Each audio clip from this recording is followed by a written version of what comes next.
Hi, welcome to this week's edition of Blue Talk. Again, John, Dave, myself. We're going to look back over Leinster's victory against Montpellier last weekend, all the other European Cup action, and of course look forward to our game against Northampton Saints at the weekend and all the other European action. So boys, an away victory over in Montpellier, 35-14, pretty tasty performance. Yeah, I was a little bit worried. I don't know if you guys were. Yeah. I figured that the guys we selected, while they were excellent, they might have got a bit out-muscled by the big lads in Montpellier, and they didn't. Far from it. Like they put out a great account of it themselves, and in fact, the front row nearly disimproved when the internationals came on. Maybe it's a bit harsh to say disimproved, but it didn't. There wasn't a huge impact like you'd expect for internationals replacing non-internationals. So that says so much for our squad depth. Guys like Dooley and Bent, who are phenomenal guys to be not top of the tree. We always say about Bent, he could be he's the best third choice tight head in Europe, and Dooley's got to have a few words about being one of the best third choice loose heads in there. Because what's his name has got capped ahead of him, who's injured at the moment, Ed Byrne. So he must technically be third choice. Wouldn't be much in it for me anyway. I would have had Dooley ahead. Showed great hands. Yeah, absolutely. Great hands, yeah. Well, like John was saying about the fear of being out-muscled, we actually took muscle out of the equation because of the footwork the guys showed. They took tackles on their own terms. They didn't try and burst through lads. They burst around them, or at least got enough around them that, A, they were able to negate their maybe power advantage, and B, free their hands to play a more open game and get rid of the ball and keep it moving. And what happened was we ran them into the ground. I mean, literally, we ran them into the ground. So by the time the hour came, their subs were already on and already knackered. So it was a really good performance. Every area was excellent. Every player played well, except for the line out. We'll come to that. But every other area was excellent. Every player played well. We kept great tempo on the game. We played our game and let them worry about us instead of attempting to cope with their game, which is something that always slightly worries me. Sometimes you see, how do we cope with the power game? We didn't try and cope with the power game. We just took it off the table entirely and made it a speed game and a technical ability game, and that's where we won it. Yeah. On the subject of footwork in contact, it must be something they really, really work on, because a lot of the younger players, and especially Caelan Doris, that guy is ridiculous in contact. Like, I've stood beside him. He's a big guy, but in the scheme of things, compared to most of that French team, he's not very big. You know what I mean? He's not enormous. He's pretty young. He'll probably fill out a little bit, but his footwork is unbelievable. It's Darcy-esque. When he gets hit, it's whatever way he's able to go into contact, he always seems to make yards. Always. Maybe not quite Darcy-esque. Every time he has possession, he puts a little bit of something on it in terms of maybe a bit of a step or a shift of his hips, so that when he does take contact, he takes it on his terms. Yeah, that's it though. It's footwork. It's all down to the feet and the angles that he's taking the contact on. You know what that then leads to is that they don't get turned over. Yeah. You look, he goes into contact and he's very rarely, if the ball doesn't come back on his side, and like you can see that from the stats. Like, we've seen in a lot of the games, especially in the autumn internationals, and particularly England, we had 55% possession and 57% territory. And we kind of flipped what a lot of the recent international statistics on their head, where the team with, in the deficit of possession and territory actually won the matches because having the ball is a liability. Whereas, we actually used the ball when we had it in that game. But like, you'd wonder, are Montpellier just really crap, or was it, an outstanding performance? Little of column A, little of column B. Exactly. That's exactly what I was going to say. I think one thing you're talking about the international game. One thing that these games did was they were completely different from the international weekends, in that the rugby that was played was much more enterprising and much more innovative than any of the international teams play. I mean, I'm sure you watched Toulouse and Ulster, which was a great game. Clermont were absolutely superb. Lyon were superb. I don't know if you saw the Lyon game. They were absolutely brilliant. Our game, teams who were attempting to play rugby and not just, kick the skin off the ball, were actually rewarded for it. So maybe, I don't know, maybe we were saying last week about how the game goes in cycles. Maybe this is a new cycle that's coming along. I hope so. But there was one fly in the ointment, was the lineouts. Like, we lost 3 of our 12 throws. It's like, it was 75% success rate. So like, that's not a very good return, or it's not good enough return. It's fine if you play Montpellier, but if you're playing one of the top boys, Exeter, that could come back to haunt you. Yeah. Well, that's the thing. I mean, you can't. I mean, you kind of, as you often say, Jay. There's twice as many lineouts of scrums. So if your primary set piece in the match is your weakest set piece, you're actually in trouble.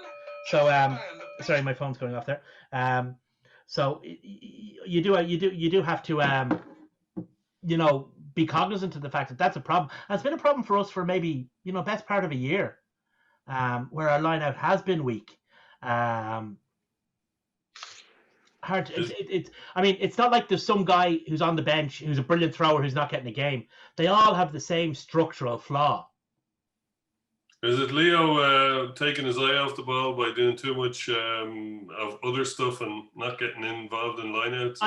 Irish hookers have since Keith Wood time been, with one or two exceptions, like we say Shane Byrne or Jerry Flannery. Throwing in has not been the strongest part of their game. Murray Best wasn't a brilliant thrower in. Keith Wood wasn't a brilliant thrower in. Jerry Flannery hasn't been brilliant. We had Bernard Jackman, the Blaneys, guys in the West. You look at the guys currently in Munster, it's not the strongest part of their game either. Rob Herring, the same. There seems to be an organisational issue with throwing the ball into the lineout in Ireland, and has been for the last 20-odd years, 25 years. But recently there's seen a trend of converting players who used to be it doesn't help either. Like, well, for example, Dooley was a back rower until he was 18. I didn't know that until it was mentioned in the match commentary. Tracy used to be a prop. So like, these guys aren't used to, well, obviously Dooley's not throwing the ball in, but Tracy, had to acquire that skill as somebody who was deciding to make his career as a professional rugby player, not when he's 12 years of age, up against the side of his garage, or, when he's just playing rugby for the first time. It's not his natural skill set. It's something that's damaging all the provinces and the national team, because you're getting into a situation where you could be in a crunch match. You get down into the 5, you get a line out on the 5, there's a minute, 2 minutes left, and you can only be 75% sure you're going to win the line out. Those aren't great statistics. Mm-hmm. So what's the fix? We haven't got any fixes. Hard work. It's the only fix, and it's not going to be a quick fix either. Or you can just simplify the line out and just go a nice looped ball to 2 and 4 every time, But then that's predictable. That cuts off an awful lot of the field for you. It's also predictable once they know where you're thrown. They're going to just put everybody up there, throw somebody at you every time you go there. Flannery always said that that's what it was, just repetition again and again, and throw it against a spot on the wall, throw it again, just keep doing it, and and then when you're finished that, keep doing it. But you get like things like that, like scrum halves passes, the same thing. You have to imagine that hookers and scrum halves are throwing balls left, right, and centre all day and all night. So maybe is something else needed? I don't know. I'm not a coach of any kind, so I'm not going to be able to help you out. But somebody needs to do something. Some coach, I'm not sure if it was a golfist or a colonial rugby player, said that you had to repeat something 10,000 times to become proficient at it. Looks like the guys are only around the 5 or 6K mark. I'd say they do 10,000 throws in a season. Never mind in their lives. They need to do another 10,000 then. Mm-hmm. But it is. I mean, it is the one weakness in our game. Both Ireland and Leinster and Ulster and Munster and Connacht. Like Munster used to have back in the day. Munster used to have such a strong line, and like you just knew when they went for the corner that they were going to pulverize. A, they had the hooker that would find the man. Of B, they had the pack of forwards that. Well, that's it. They had the best throwing hooker in the business, throwing to 3 primary jumpers. That makes a big difference, Mm-hmm. And you had a very proficient caller as well, who could read a line out. But like one thing just going back to the original when we saw that the team being announced was the way that they stacked the bench, and it was quite noticeable that the tactic that Leinster pursued compared to what Munster did, by playing pretty much all of their frontline players, we were able to stack our bench regardless of whether they came on and didn't play as well. I mean, they were tired. They played a lot of heavy duty international rugby in the last few weeks. But when you still think of it, there was 6 of what you'd consider our starters weren't even, available for selection. Sexton, Furlong, Conan, Larmour, Ringrose and Lowe. None of them were available for selection, Sexton pulled out obviously on the captain's run, but still didn't line up in the 23. And you still got fellas, as we mentioned, the front 5. You got just Van der Fleer. It's kind of a man out in the cold a little bit as regards his national place. He comes back in. I thought he had a super game. Yeah, brilliant. Darius again, excellent. And Ruddock, I mean, I'd say they're going to have to build an extension in his house for the mantelpiece to put those Man of the Match awards on, because he seems to pick one up every weekend. Yeah, I mean, I think in fairness to Munster, their squad isn't as thin as it once was, but it's still a bit thinner than ours. They have depth, but not as much as we do. So they kind of they didn't have the luxury of, not picking A, B, and C, but still having D, E, and F to come in. There were guys that they'd had to pick Stander, really. They had to pick O'Mahony. They just don't have replacements at that level available for them. We do, and we utilize them well, and that's part of what being a good coach is. I mean, we played all the last 2 years. I mean, we haven't signed a foreign player since Fardy, or so. I mean, pardon? Tomani, apart from Tomani, but it's 2 years. We didn't sign a foreign player last year. We didn't sign one this year. The reason we developed that depth to allow us to do stuff like that. Yeah, that's excellent. And like, even you look at Dave Kearney again. He's not the most fashionable player, let's say, but he has to be pushing his name forward for a recall to the national team. Well, he's the form winger in Ireland. He has to be. I mean, like, I don't know what he needs to do to get recalled, because he's gotten the ball down over the line. He's in the right place at the right time, and like, it'll be interesting when everyone is fit. I would guarantee you he'd make our starting 15 when Lowe and Larmour and are back in contention. In fairness to the Irish selection, or to the Irish coaches, before lockdown, David Kearney was certainly coming back to the form he's in now, But the form guy, I mean, Conway was a form guy. He seems to have fallen off a cliff, his form, but he was certainly a form guy. And what's his face, Stockdale, this was before the pointless full-back experiment started. Was a nailed on lion. So the thing is, lockdown obviously shifted the goalposts quite a bit. Maybe the Irish coaching team didn't respond quite as quickly, or maybe their thinking was, well, these guys have put the work in. Let's see how they are right now. Now we know how they are, so it's a level playing field again.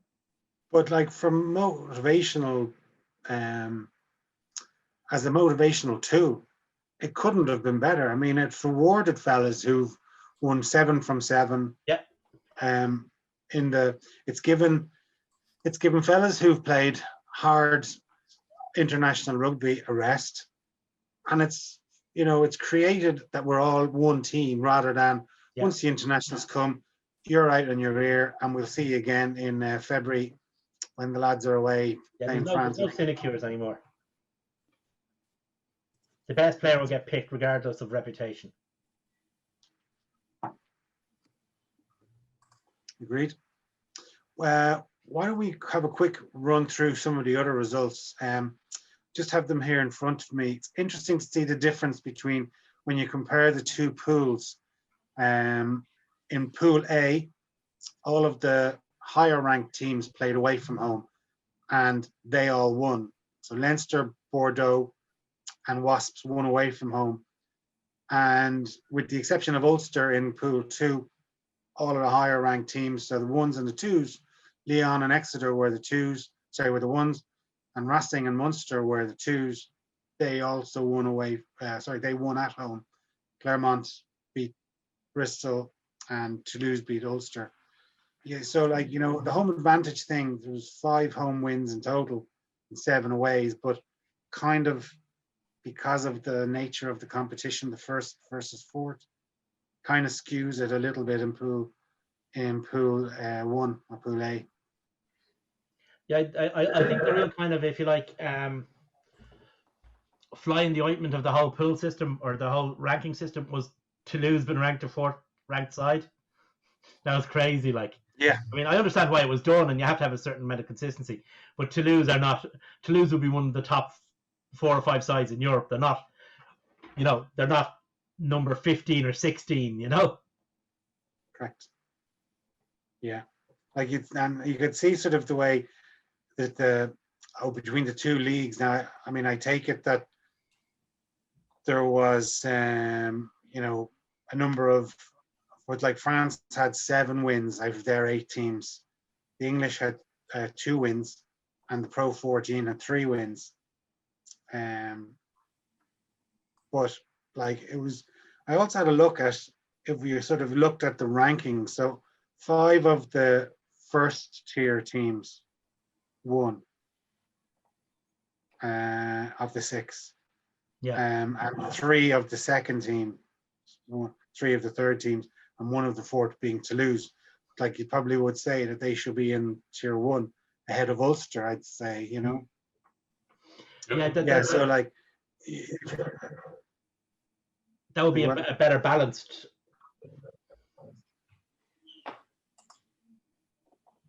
Yeah. So it was kind of like I was just going to say it was just we're kind of saying because the stadiums are empty, that the away team seems to have a better chance of winning. I doubt if you looked at the last year's Heineken Cup matches, I couldn't guess that there was 6 away wins. Yeah. I mean, obviously the way the pools are set up, the way the teams are drawn, the way the tiers are crafted, and the absence of supporters, all this adds up to make for, I suppose, what you might call a pretty unique set of results where there's so many away wins, because away wins are rare enough in rugby. But it balances out. Rugby isn't like football, that the better team in rugby generally wins. You can't pull up the bus in rugby. Yeah, and it's very unusual that you'd say, God, how did Leinster win that match? It's very, very rarely that where in football, non-league team could beat Premiership team. Liverpool. Yeah. Yeah, and they just get a glancing header from the only corner of the game that they get, and it goes in. Yeah, but in rugby, a non-league team would be in casualty, Yeah. but they wouldn't just Well, lose. But it's absolutely true. I mean, you just have to look at what, like, Gloucester put out their reserve team, and they got 55 points put on them. Like, there's talk of, we'll come to it later, but Northampton talking about playing their youth team in their match against us at the weekend. Like, the gulf between pretty much your first team and your third team is enormous, especially at this level. Well, for a lot of maybe not so much with us, but for a lot of teams it is, big time. Imagine what the Dragons' third team would be like, for example. And the other thing is, it's interesting this year, of course, because there's no restrictions on squad size. So clubs, I mean, a team couldn't pick its third 15 because it had lost its first game in previous years because they were limited in terms of their squad size. And 10 of those guys have to be front rows and stuff like that. Whereas this year, I mean, Leinster have named all 70 professional players in their squad. Every other team has done the same. You can name all your academy guys, all this kind of stuff. So it's actually more open this year to abuse, for want of a better phrase, than it could be in previous years. Just another way that it's a fucking abortion of a tournament this year. We should. They had to do something, John. What else could? I mean, we'll be talking about it later, I assume. But even at that, the wheels are coming off the wagon. Yep. Yeah, we'll come to that. But let's just go through a couple of the other results.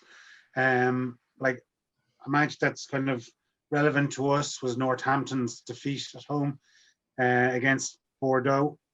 You got to say there's a bad attitude problem in that team. If they had 4 defenders around waiting for that kick and not one of them reacted, and the Bordeaux back running in got it.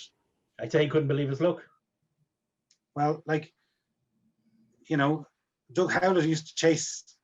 Oh yeah, the more you do it, the luckier you get. No, but what I mean is, I couldn't believe. He earned the chance through his hard work in chasing the kick. What I'm saying is, I'd say he couldn't believe that not one of the Northampton players even lifted a finger. Issa was a great man for that as well. Yeah. He was, he chased everything, chased all the dead, and all the Hail Marys and the whatevers. He'd chase them.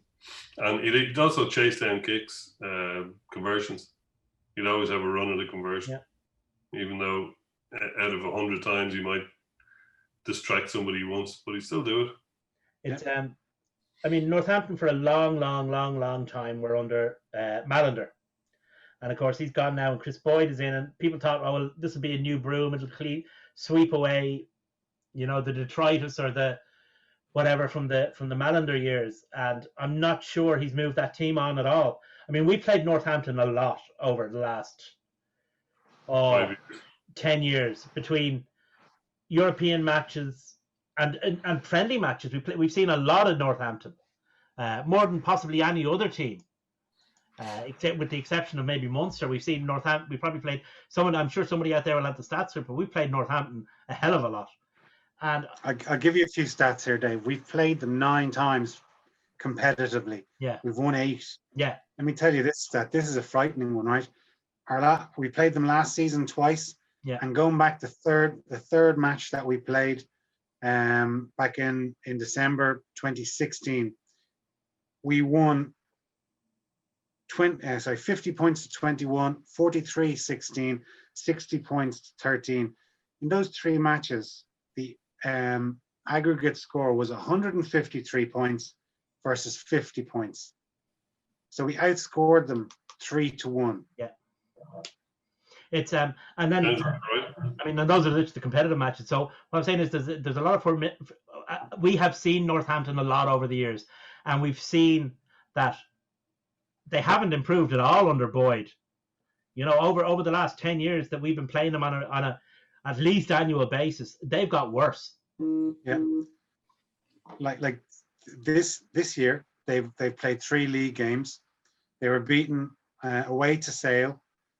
Quins beat them in Northampton, and Bristol beat them as well. So they've lost 3. They've lost 3 from 3.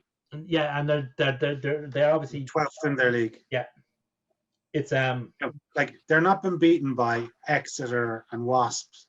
They've been beaten by rank average teams, and you only have to look at like Sale aren't even in, or sorry, Sale were beaten by Toulon, like they're not at the races. And Bristol, you could see like Bristol are no great shakes. Like Clermont, okay, Clermont are a fine team. Yeah, but that was a cracking game by the way. Like the previous week, like for example, Montpellier beat Clermont the week before. So there's no English team bar Exeter. Like Wasps won, but they were playing the Dragons. Yeah. Exeter, and it used to be Exeter, Saracens, and everyone else. Now it's just Exeter. Saracens are gone. Yeah. Well, like I just looked at the league. I know it's only 3 games in, but Newcastle, who came up last season, are second. But like, I mean, okay, it's 3 matches in, so it's not really. Yeah, it's still very relevant. new. But Exeter look like the only English team that are the real thing. And even having said that, if you look at they played Warriors and beat them well. But are Warriors any good? Not this season. No, I don't think they are. I mean, they seem to be in a bit of chaos as well. I mean, it was announced today that Adam Hastings is leaving to go to Gloucester. He's not left for the big money or the bright lights. He's gone to Gloucester.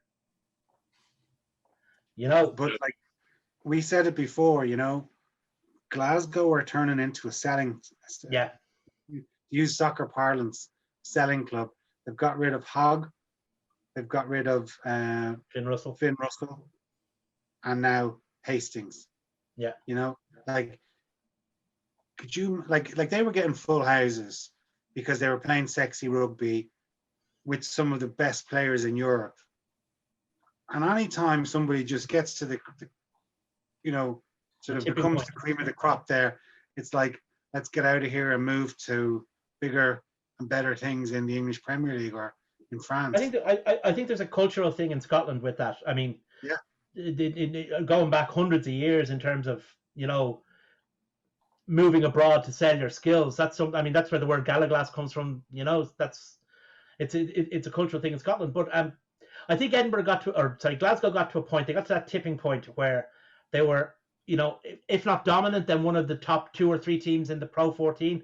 The next leap was to be one of the top 4 or 5 teams in Europe, and they never made that leap. They just never made that leap. And the guys who were there went, okay, it's not going to happen here. I'm off. Yeah. And that brought the whole edifice crumbling down.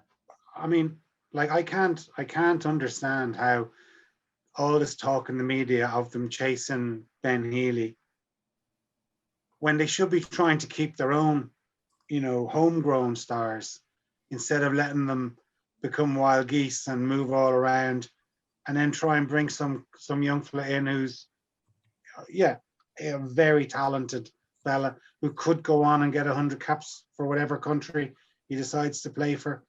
But he's played 10 professional games of rugby. He's not Dan Carter yet. I think there are issues around player retention in Scotland. I'm not sure bringing in guys is the way to solve them. But like they went through bringing in South African guys, and now they're in South Africans. Yeah, like a rake of them, and and presumably had to pay them a fair few quid, without getting any return, because obviously they used to have to wait 3 years for them to qualify. So it's a bit of an investment they have to put in for those 3 years before. So who knows what's going to happen? They could get injured. They could have a massive decline in form. You're taking a bit of a punt on doing that. Would they not be better off pumping their money into developing some of their youth and keeping their homegrown players so that people can relate to them, so that the Glaswegian supporters can fully get behind their team, and those lads can go through and represent their country. You'd think. You'd think. Yeah, I agree with you completely. It's hard to know what's happening. But I mean, to bring it back, we were talking about Exeter and we were talking about the position of the Premiership. I mean, some people were saying that the results of the Pro 14 teams showed that our fears of the Pro 14 were overstated. I'm still not sure about that, because I mean, the Premiership being particularly crap doesn't mean that the Pro 14 is particularly good either. It just means that the Premiership is particularly crap. The Premiership sides were disappointing this weekend, I thought, with the exception of Exeter. Quins showed no imagination or spark. None of the English sides really did. Newcastle were very lucky to get a draw. Against Zebre. So yeah. Yep. Like just looking at some of the other results, like I thought Connacht were very unlucky not to get. Oh yeah, I mean, like I was actually sorry, but sorry. What? I was just going to say, just my point earlier about saying maybe the weaker team very rarely wins in rugby union. There might have been a case for that if Connacht had have got when Tiernan O'Halloran chipped through and he was gassed out of it by Teddy Thomas in the very last minute. I think it would have been a case of the second best team on the pitch winning. Yeah, I mean, fair play to Connacht. I thought they were brilliant. They showed great resolution and stuff like that.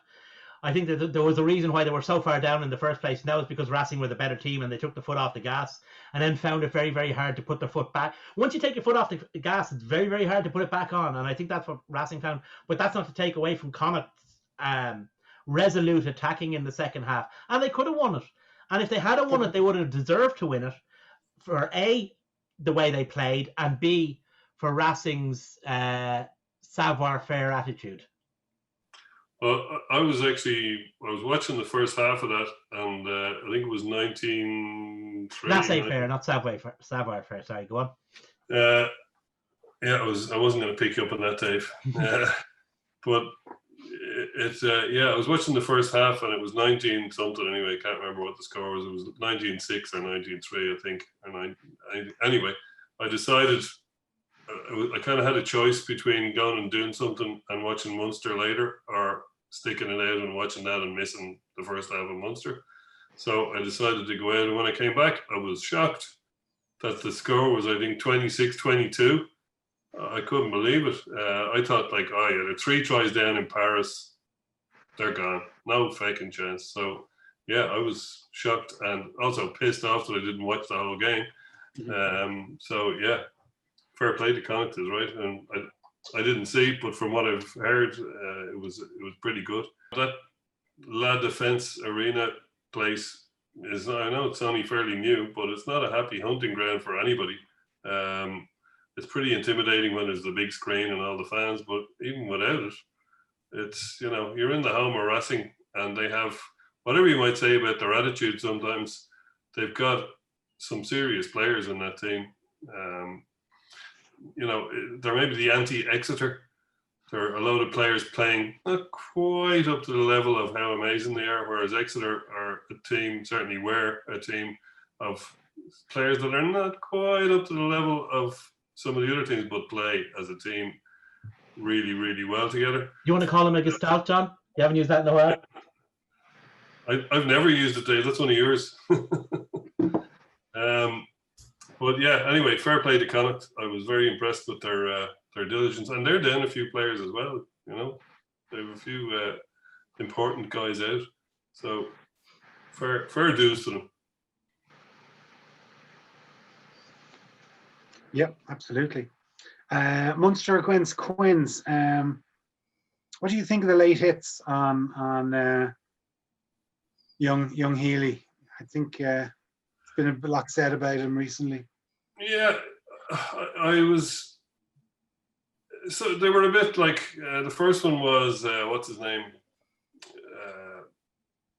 Why will his name not come? The second one was Marler, who really stuck to, like, he just loves a bit of dirt. fellas in rugby, there's a lot of fellas in rugby that love hurting people for the crack. And I think Joe Marler is certainly one of them. You know, Stephen Ferris used to go on about it as well. He's Sean O'Brien. You know, people who like the big hit. So I'm not a huge fan of it myself. The late hit. I've no problem with a legitimate hit, but it's when the nasty stuff creeps in. Now, Ben Healy, while he's young, he's a 6'4" guy. He's not, you know, he's not Joey Carberry, shall we say. He's not made of chocolate. So he is a big lad. He should be able to look after himself. But the second one, especially for me, was a bit, you know, because the guy's just had it and you're giving it to him again. You know, yeah, it's a tactic. Every 10 gets targeted, blah, blah, blah. But yeah, for me, they were a bit on the dirty side. The hits themselves weren't, I mean, they weren't red card offences or anything close to it. But they were late, and they were. It's like that scene in malicious. It's like that scene in Die Hard where the guy with the rocket launcher says, "Hit them again, hit them again." You know. Yeah, I mean, I think one of my favorite biblical verses sums it up. Hosea 8:7, "As you sow the wind, so shall you reap the whirlwind." And I mean, Munster are not renowned for laying down red carpets and bringing bouquets of flowers for opposing out halves.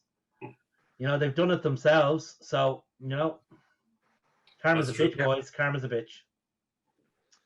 True enough. But I wasn't going to expect any sympathy for a Munster out half from Dave anyway. That's true. Depends on the out half. Well, you know, Quinn's getting all three of the back rows sin binned. Quins are crap. Like. You kind of know what the result's going to be. One thing I just at the time I was looking at it, like Danny Kerr, it's his go-to cameo is a little tap and go, and I couldn't believe Stephen Archer went for him. Like, you know, his whole back line is in front of him, waiting to defend Danny Kerr, and he still. I mean, it was just dumb, and it kind of gave them a little chink of light. It gave them. They had a guy in the bin, and then it sort of evened up the teams when Archer was sin binned. It was just bonkers. I mean, if that piece of play was a comic book, you would have had a thought bubble coming out of Danny Kerr's head, going, right, I'm going to take a quick one now, and I bet you their prop's going to take me out. And then the editor would say, there's no need to put that in. Everybody knows that's what Danny Kerr is going to do. Everybody except Stephen Archer. Yeah. Don Brandt, that's your man, Don Brandt. Don Brandt, yeah. He's a fucking thug now, I have to say. I've seen him, very unusual name, but I've seen him in a few. He's a big lad and he's a bit of a thug for me. Not saying he's the devil or anything, but he's a bit fond of it. A bit. Yeah, he likes a bit of hurting people, yeah, which, yeah, it's part of the game. Kind of a desperate Dan keeping to the comic book anti-hero. For sure. Yeah, getting back to the game, I mean, Munster were never in any danger of losing. Quins were, you know, not great, and spending, you know, the majority of the match without at least one player is a stupid thing to do. But I was a bit disappointed in Munster, to be honest with you. They showed moments, though. Yeah, they showed moments. Yeah, no, they did show moments. There were flashes, but there weren't enough of them to, you know, illuminate.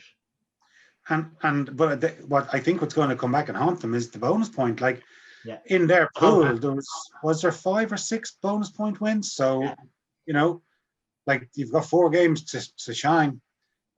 They make up for the next match. Who's it against? Oh yeah. Clermont. Clermont scored 51 points against Bristol. It was like a throwback to the mid-90s of Super Rugby. Auckland against Canterbury. Yeah. You know, 80 points scored in a game. You call that a knife? This is a knife. Great rugby to watch. It was like basketball at points. One other, just before we move on to next week's games, one other game I just want to talk about briefly was Ulster's defeat against Toulouse. Like some lovely rugby from Ulster, but unfortunately Toulouse, they've got one fantastic South African winger that seems to be able to do things that most of us can only dream about. there were people. I mean, I know criticizing Stockdale is the fashion du jour, and there were people criticizing him for missing that tackle on Cheslin Kolbe. So I prepared a list of all the players that Cheslin Kolbe hasn't stepped in World Rugby. Must be a long There it list, is is. it? The ones that he hasn't played. Yeah. Unless he hasn't played. If you played against Cheslin Kolbe, you've been stepped by him. It's as simple as that. He's the most devastating winger in World Rugby today. Beat a man in a phone box. Doesn't even need, he beat a man in a mobile phone. Yeah, Ulster stood up pretty well. Though. Ulster played well, I thought. I was impressed with them. Considering that they somehow were a higher seed than Toulouse, I don't know how that happened. I mean, I think Ulster are a pretty decent team, but they're not a better team than Toulouse, and they shouldn't. Toulouse were the better team and showed it. I mean, Toulouse are a very good side. They're a team that could trouble the Engravers at the end of the season. For sure. Yeah.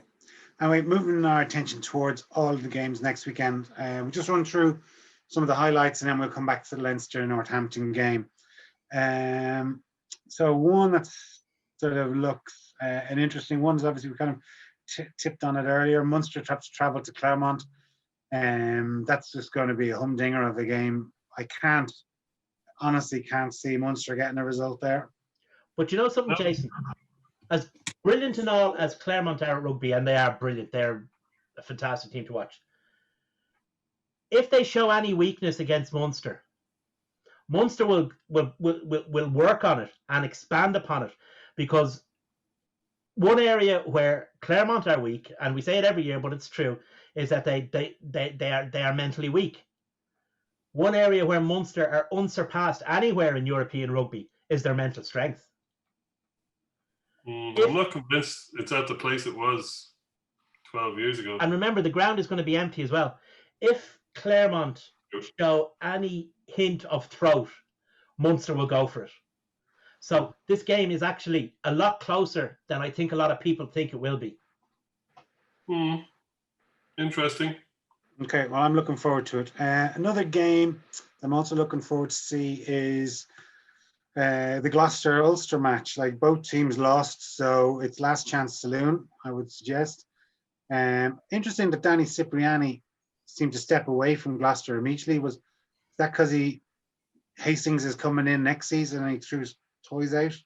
I don't know. No idea. He must be knocking on Danny Cipriani. Yeah.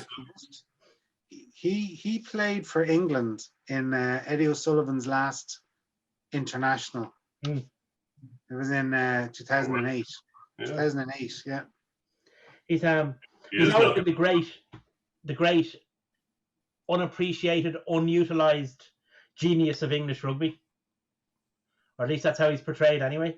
I don't know. I mean, there's an element of truth to it, but he's never really realized all the talents that he could have or should have. No. Maybe. I don't know why he's left Gloucester. Maybe he realizes that they're utterly crap. Maybe, but I have to say one thing: when he got sent off in Thomond Park against Munster a couple of seasons ago for a high challenge, that obviously there's all the talk about the concussions now, and it's all come into vogue. But at the time, I actually did think it was quite a harsh decision to be given. He took it on the chin. There was no back chat. There was nothing. Yeah. He just shook. I can't remember who he tackled. He just shook his hand and walked off the pitch. I just thought, that guy's got a bit of class about him. I know you read all these stories of him falling out of taxis and hitting bouncers and the usual crap, but what he does on the pitch, there was a bit of class about him there. When he's sober, he's a great bloke. I agree with that entirely. I mean, I remember that incident, and it was one of those which was a red card. It had to be a red card, but there was no intent, there was no malice, there was nothing about it. So he had the right to feel hard done by that red card. But he took the red card, shook the ref's hand, shook the opposition player's hand, and walked off without dissent. So, you know, you have to give him credit for that. Gloucester are not very good. Ulster are a lot. Gloucester would have got absolutely destroyed by that Toulouse team. I can see Ulster winning, and I can see Ulster maybe even picking up a bonus point in that game. Yeah, hopefully. One game we didn't touch on earlier was Scarlets beating Bath in the last line of defence, and the great Custer's great last stand. But they host Toulon. Both teams won at the weekend, so like we'll see. This will test Scarlet's colours to see whether or not they are kind of contenders this season. My favourite player playing, of course, if he shows up. It is an away match after all. Who's that? Prize. Dave's player du jour. It's Beth. It's I amazing. thought you were going to say the Scarlet's guy with the mullet, Dave. I thought we might see the next reincarnation of the I'll tell you, hairstyle. Steph Evans is one of the most exciting players to watch. He's a fantastic winger. He's one of the best wingers in the Pro 14. Love watching the guy. Fantastic finisher. Great feet. Great pace. Yeah, if Scarlett can get Go on, say it. him, Great hair, Dave. Say great hair. no. If I want to see hair like that, I'll go back to a country western bar in the 80s. But he would break your achy breaky heart. No. But I'll tell you one thing: if Scarlett can get enough ball into his rootin' tootin' hands, he could cause an awful lot of trouble for Toulon. He could break their achy breaky hearts. What? But don't be singling out him. What about Reece Marshall down in Munster? He's got a mullet. Oh, that's a horrendous one as well. Straight out of the 80s. That's just because the 90s haven't reached Munster yet. New Zealand. It's New Zealand, not Munster. He fancied a sheep with a funny haircut, so he got one as well. Anyway, let's not go down that road. I thought Scarlets were very lucky and Bath were very unlucky to do that last weekend. I just don't know how the Scarlets did it, to be honest. I don't think either team are going to trouble the competition too much. One of them might stumble into the Amlin, which is the middle tier of the competition. So, or the Challenge Cup, should we call it? So, yeah, this week, it's anyone's guess. Yeah. Just one other game I want to talk about before we turn our attention was Connacht against Bristol. Obviously, Pat Lamb's coming back to the sports ground with half of his coaching team, former players, a few ex-players as well coming back as players. I can see Bristol winning that game fairly handy. Yeah, it'll be emotional. If Connacht start like they started against Racing, then you'd have to favour Bristol. If Connacht start like they finished against Racing, could be a different result. The only thing is that, unlike a lot of teams that rock up on the sports ground and all of a sudden find themselves getting blown halfway across the Atlantic in the wind, Bristol will be well prepared. They'll know what to expect. Yeah. There's been no excuses for them anyway. They've certainly got a lot of backroom staff there that aren't involved. Obviously, there's 2 matches off this weekend because of COVID.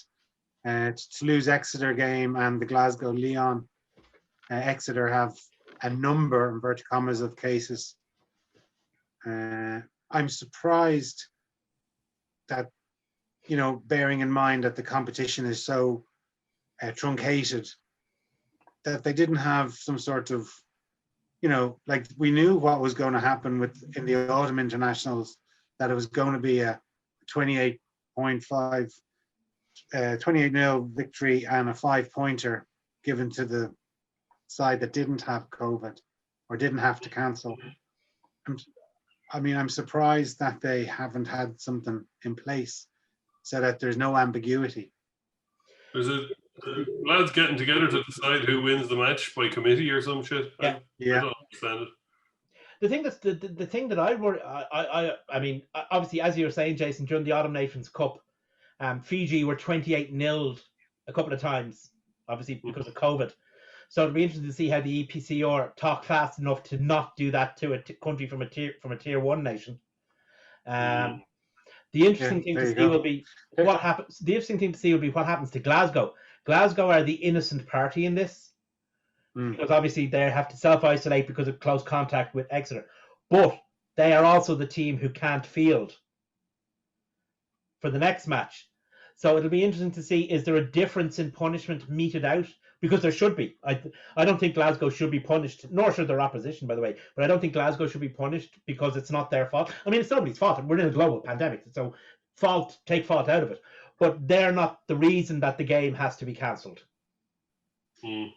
But it kind of screws both teams if they say, okay, let's give a 10-all draw or a 28-all draw. So they get the try bonus and they get a 3-pointer. Yeah, like it's still going to hurt them, in the greater scheme of things, because particularly Glasgow, who've already lost. Yeah. Oh, it certainly draw a line under Glasgow's hopes of progressing, maybe even to the Challenge Cup. But I think, as you said, Dave, you just have to be a bit bigger than this and just say, aren't we lucky to have sport at all? Yeah. I mean, 6 months ago, we did no sport and everything was cancelled and locked down. And we can go back to that, or we can just soldier on, and at least we're getting to see it and there's a competition taking place. And yes, it's shitty that, Exeter, Toulouse, Lyon and Glasgow are affected by it, but there's still 16 other teams that aren't. Yeah. And let's just get on with it. It's only for one season. People have been saying that, they should have known that this was going to happen. They should have had some contingency, or it makes the it's a hames of a competition. It's a competition. Like you say, 6 months ago we didn't have a competition. We have a competition. Okay, so if we have to patch and mend as best we can on the fly, let's do it. But yeah, at least we have. The only thing I'd want is for it to be done equitably as possible. Yeah, but what I would really hate to see happen is, somebody to say, well, we're going to take you to the Court of International Sport of whatever it is in Laverne and, put an injunction on it. And I don't think that'll happen. I don't think that would happen. I think, for starters, I don't think. Sorry, you're right. Saracens aren't in it. Yeah, I don't think you're able to under the participation agreement. But I think that I don't think that would. I mean, COVID tests are fairly binary. It's one. You have it or you don't, kind of thing. Unless you're self-isolating. So if a team can't field because they've COVID, that's fair enough. If a team can't field because they're self-isolating, that's fair enough. I mean, you can't assign blame in during a global pandemic. But you do have to find a resolution, and it has to be an equitable one. True. Anyway, looking ahead to our game, I mentioned earlier we've played them 9 times in competitive games, winning 8 of them. Be interesting to see what sort of selection comes out, whether they do reintegrate the let's call them the frontliners, or the first internationals, or are they going to continue going for form? I mean, I'd love to see them continue going with form. Well, you see, there's a difference in form. I mean, form means 2 things. First of all, I mean, obviously, the form guys in the last 7 years, we don't know what's been happening in training this week. For all we know, Cian Healy could be blowing the doors off because he really wants that jersey back. So they could pick Cian Healy on form. So it'll be interesting. I'd say I'll see probably a similar enough selection, maybe a bit more of a blend. It'll be interesting to see what they do with. Will Johnny be back? B, if not, what will they do with the 10 shirt? And C, if not, what will they do with the 22 shirt? Because, I mean, I'm a fan of Ross Burns, but he's not playing well at the moment. Harry is playing better rugby, regardless of anything else. So I would start Harry Byrne next week. If Johnny Sexton isn't available, I'd start Harry Byrne. Well, if, as Chris Boyd alluded to, they're going to send over the under 10s, then doesn't really matter. I suppose we want to teach them a lesson if they do send over the under 10s, so they don't be doing that. You'll get 50 nilled, or is it an opportunity to blood somebody like Ross Byrne or Harry Byrne in international? Is that what Chris Boyd says they might do? I mean, I believe that they're doing it when I see the team. EPCR have always reacted very strongly to teams who pick deliberately understrength teams. We saw what happened to Agen. We saw Bourgoin got some fairly hefty slaps on the wrist and fines over the last couple of years. So we'll see what happens. I mean, going out and saying you're going to do it in an interview and then doing it is only going to mean a fine. Guarantee you're getting a fine. Saying you're going to do it and then not doing it is another matter. I went through the Northampton website earlier on, and I just went through their squad. It's quite thin on the ground for, big name global superstars or European superstars. Obviously, Dan Biggar is there, Owen Franks, Courtney Laws, Tom Wood. Very few else. Like they don't have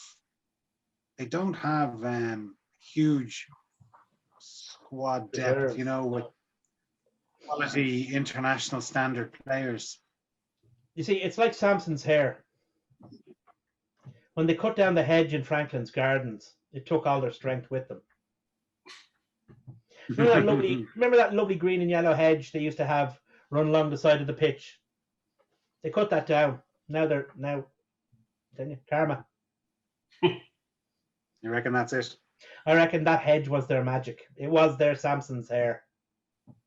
No, they don't have the deepest squad. The thing is, as I was saying earlier, I mean the current relaxation on squad numbers due to the pandemic makes it easier for teams to do this because they do have, Leinster have 70 players registered. I'm sure not everyone will do that, but you couldn't do that when you had 42 players registered because you only had so many players.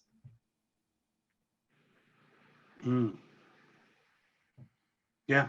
So look, I suppose you just got to say it's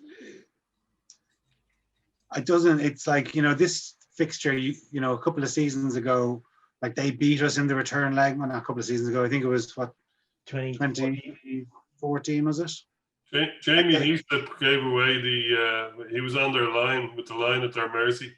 And, that's their only loss against them. And your man, the winger, hit the length of the field from his own try line. And George North was playing in the centre that day. He scored his first ever European try in that match. There you go. Yeah. Their team that weekend was, they're after getting stuffed in Franklin's Gardens the week before remember Luke Fitzgerald's try when O'Driscoll put it through his legs to him. Yeah. We just played rugby from a different planet that day. We did the following Saturday as well. It was just a different planet entirely. Yeah. But I tell you what, they did have, like, Saints had a serious amount of pride. Yeah. That they said, we got seriously dicked by Leinster. We're not letting it happen again. And they came out all guns blazing. And, fair play to them. They stole the points off us that day. Can we blame it on Matt O'Connor? Please, can we? No, blame it on Joe Schmidt. Matt O'Connor was the coach. But apparently the reason we played so well in the first leg was because of Joe Schmidt. So he's obviously the reason why we played so badly in the return. Fair enough.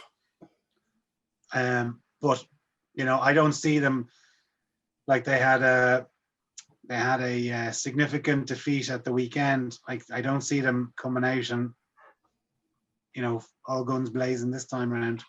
They're not what they want. It just underlines what a naff competition it is. How one loss and it's all gone. And it's hard to get as excited about it. I know it's COVID and I know there's loads of reasons why it is the way it is, but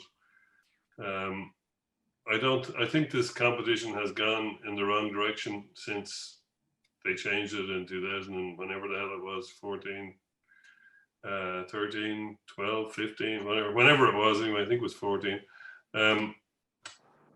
Okay, before that there was little anomalies like the Italians always having a team and yada yada.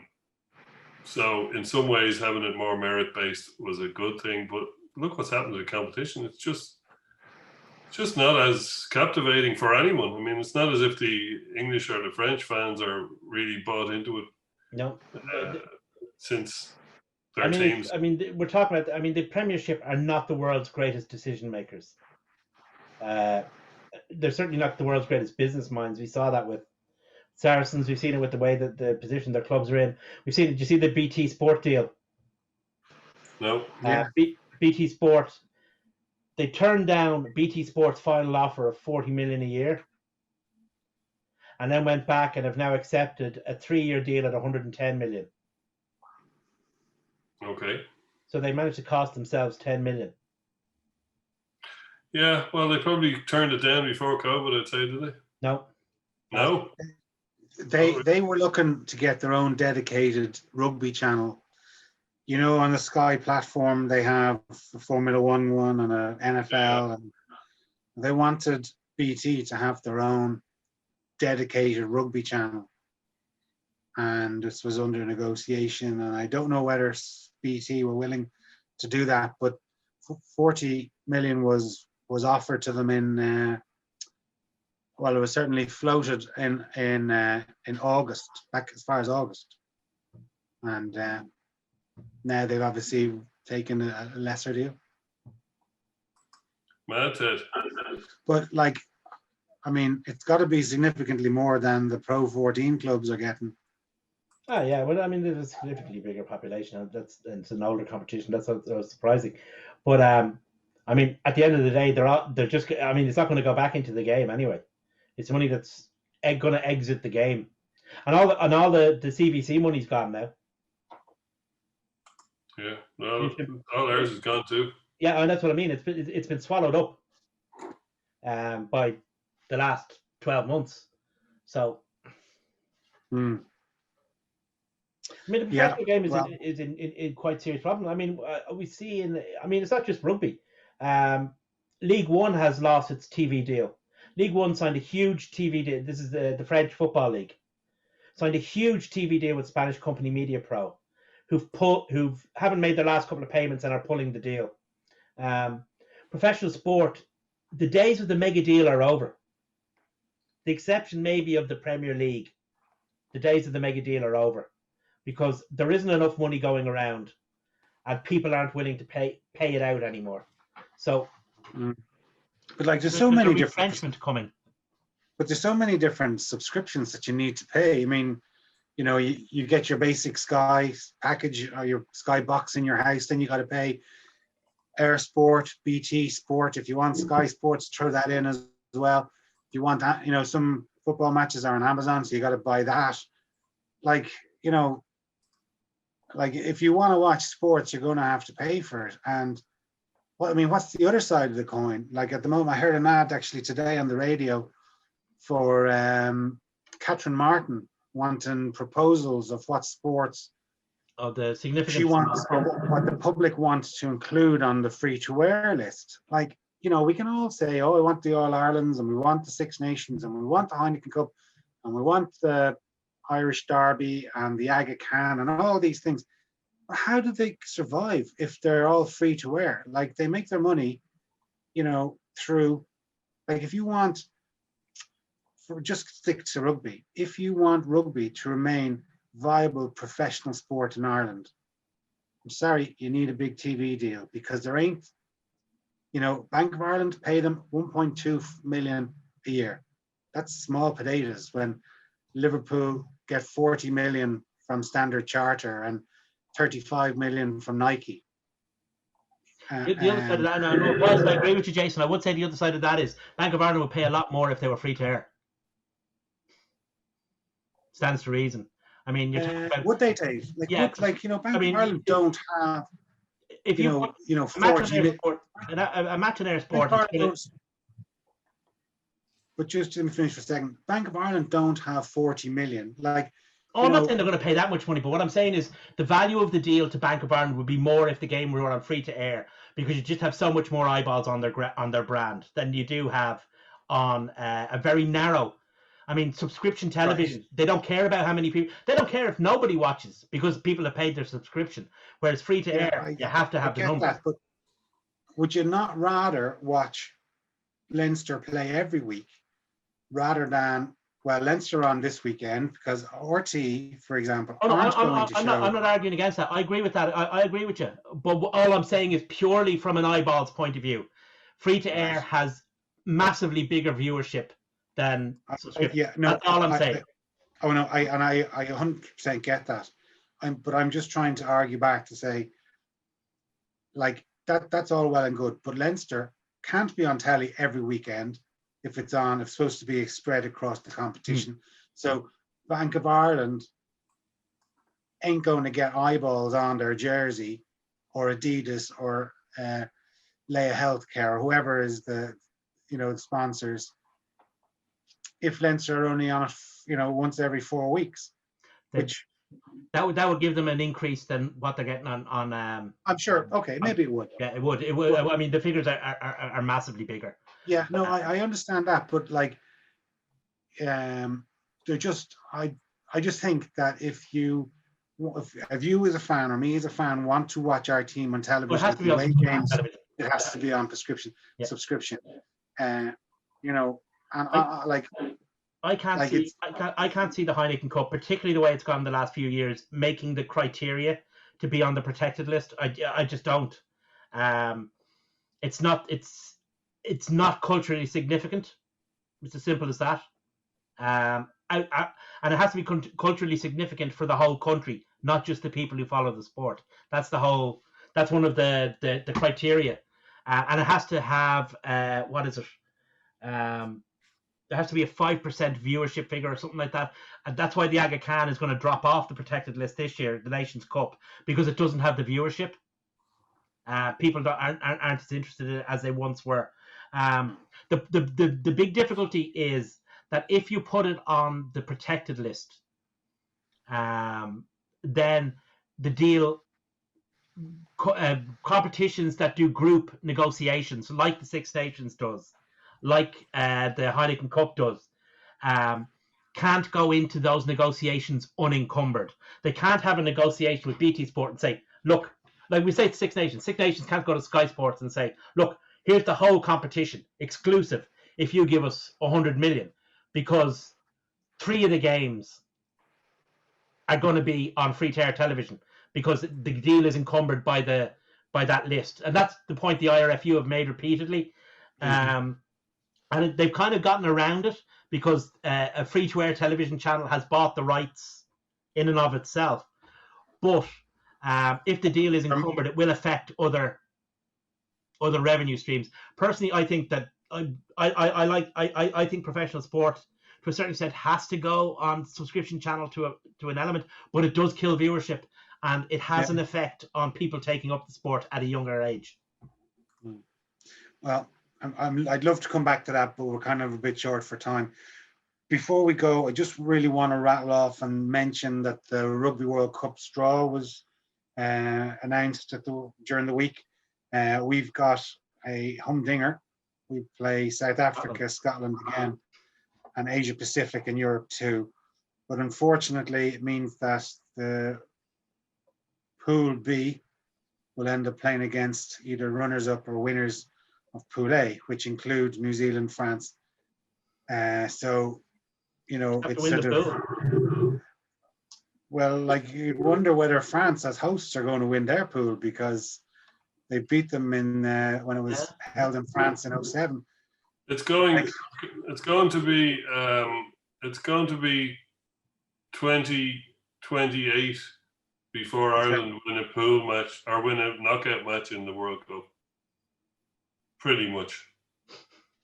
Yeah. That's not very well, we'll have plenty of practice playing New Zealand, because we're probably going to play them 4 times between now and then. We have them in the autumn, and then we're touring a 3-match test series in the summer, so you just never know. That's the beauty of sport. Yeah, well, hopefully we'll all be around to find out in 3 years' time. Surprising that they did it so far out. I mean, it's 2 years and 8 months away. I know they do, but it just always seems so strange that they do it so far out. You don't even know all the teams that are going to be in it, and they do this shit. Yeah.